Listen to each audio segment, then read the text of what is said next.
Welcome to another episode with Mushroom Direct in the studio here. We have a very special guest. You may have seen her recipes and tagged on our pages. This is Chef Unique. Hi guys. She's been with us since the beginning of time. From about 2.5 years ago, we opened our doors and she was the first one. She found us. Stalked them. I hunted them down. Everything we grew, she took it and created wonders from it. Yeah, and today makes it even more special because the way I found them is because I was looking for lion's mane mushroom. Today we're going to be making lion's mane crab cakes. I guess it's not crab because there's no crab in it, so it's lion's cakes, I guess. So lion's mane itself is like, it has some seafood. Yeah, it has a seafood taste, but it's tricky because I use it as chicken sometimes. I use it as steak sometimes. So it's really what you make it taste like. A lot of my friends and associates, they get intimidated. Like, I give them this, they like, I don't know what to do with that. You do exactly what you would do with your meat with, and it's just 100% more healthier. I'm just gonna really like be on the side. Can I help you, or are you gonna coach me a little bit? Yeah, I thought I was done the crab cakes. I thought I was coaching. So what you do first is you just start to pull it. This is exciting, guys. You just start to pull it apart like this. My wife is gonna appreciate this. I trick a lot of my friends and family. Trying new things sometimes scare people. They get a little intimidated, so does it have to be? I don't tell them all the time when I'm making them something. I mean, oh, just try this crab cake. They don't know. Sometimes I wait a week. Like, remember those crab cakes you had? Or remember those shrimp you had? Or remember that steak you had? It was mushrooms. Yeah. You want a different size pieces is good because it's like you mimicking the lump in the crab. So in the crab meat, some pieces is thick, some pieces small, but just a nice fluffy piece. This piece right here, as you can see. This is how you usually see it in the stores. Yeah. No, the stores, I don't see this in the stores. Farms. I only get this from Mushroom Direct. Not that I haven't looked other places, but this lion's mane is very hard to come by in New York City, to my knowledge. The places I look, it took me like 6 months before I found Mushroom Direct. That's why they can't get rid of me. Wow. So, but if you see how these pieces break up, it literally looks like chicken. Could you tell me and the audience we have some of the health benefits from lion's mane? So the beautiful part is that we're still learning a lot, but we do have studies from Australia. Was one of the first full study done on the neurogenesis of the lion's mane. There's a few components in it that basically induce or affect the brain's ability to grow neurons. When you're creating neural pathways, you're actually in essence are improving your memory, your issues with anxiety potentially. All of these begin to subside or improve, and a lot of people are reporting that they have better focus. Their ability to solve problems increased, or the desire to solve problems increased. Sometimes if they were lazy about something, and all of a sudden they found a simple solution to something that they did not really want to do, to solve, and now all of a sudden things started moving. Some of them say, using supplements is great, depending on the dosage that you want to achieve. A lot of them, they want food. I actually tried the supplements before, and I also tried the coffee, and they're great, but when I eat the raw mushroom as food, I notice a difference in my energy levels as well. Right? Yeah, that's the most important part to me. So we finish breaking this up. You see it's nice and fluffy here. So now we're gonna put it aside and we're gonna get started with the wet mix. So we have Dijon mustard, we have plant-based mayo, we have hot sauce, we have sweet peppers, and we have Worcestershire sauce.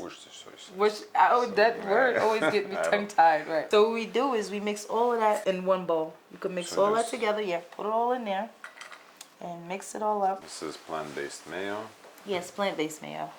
If you don't use plant-based mayo, if you're not vegan or... Can I get a fork? Yeah, sure. That was for you. You can use whatever crab cake recipe that you normally do. You can do that one. This right here is one of mine because I do many different style crab cakes with the lion's mane. This has to be like my fourth one. So, and it's fast and it's easy. Dijon. Yeah, Dijon. But while you're wet. You see that? And the hot sauce, right? Yeah, all that in there. Yep, now you can mix that up and get this out your way. Nice. Then after that, you're gonna add your dry. Once you've mixed that in good, you're gonna add your dry. And then we're gonna add a little bit of lemon juice in there. All of the wet is just gonna help combine the lion's mane, just like a crab cake would. And then we have to add some breadcrumbs. You could use panko crumbs. You could use crackers. I personally love the crackers. I don't know, maybe because it's just Maryland traditional style to use the crackers, but I love the crackers. It binds together well. Binder. Yeah, it's a good binder. So what are we doing here? Putting all of that in it. All of that goes in there. But this is we're gonna save for last. With the breadcrumbs. This is cayenne? Yes. This is cayenne pepper. Yeah, you have cayenne pepper. This is Obey seasoning here. Then we have, this is a house mix. I can't tell you that because I like you. And I don't like it's your secret yes, spice. my secret, yeah. It's all good. Right? I would hate for you to go missing. So I have some of mine too.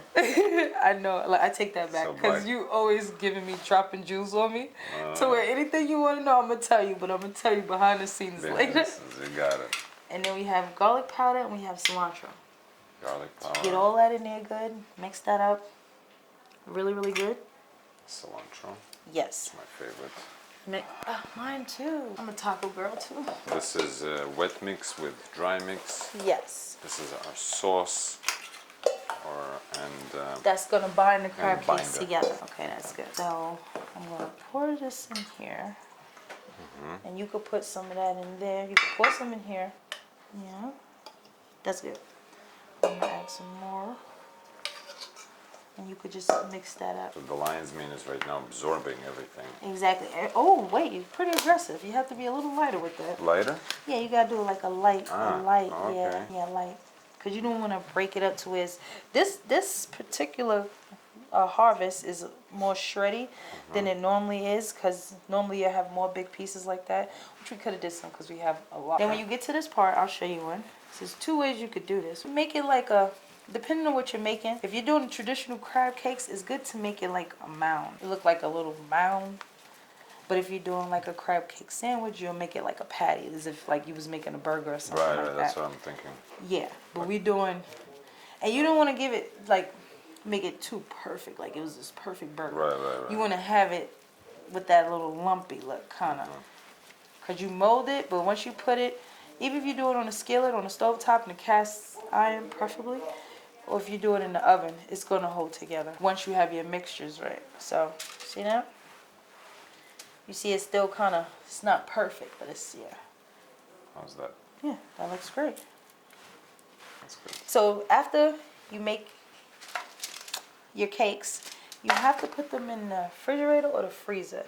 If you're in a rush, I put it in the freezer for about 5 to 10 minutes. But if you have time, you could put it in the refrigerator for about 30 minutes, just so it could hold that mold for you. I like to cover it up with wax paper and just let it sit, because it's easier for me to maneuver out the freezer to the pan. So it's been 15 minutes. And they're holding together pretty good. You can pretty much tell. You don't have to do anything to it. You just lightly pick it up. You put it in the pan. So you just take 2 hands, yeah. You just place them in the pan. I mean, we're not really frying them. We're just going to put them in the oven, right? Yeah.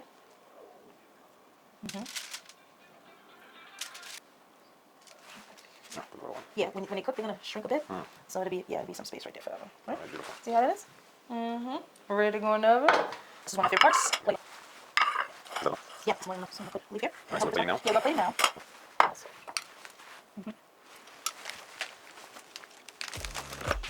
Guys, you have to see this. Wow, See that? Beautiful. This is the oven edition. I put it on broil for about the last 5 minutes just to crust the top up. And the other 10 minutes, we had it on about 375. And look how they came out. Perfect. I could just do this. There you go. Voila. I was trying to make you work harder.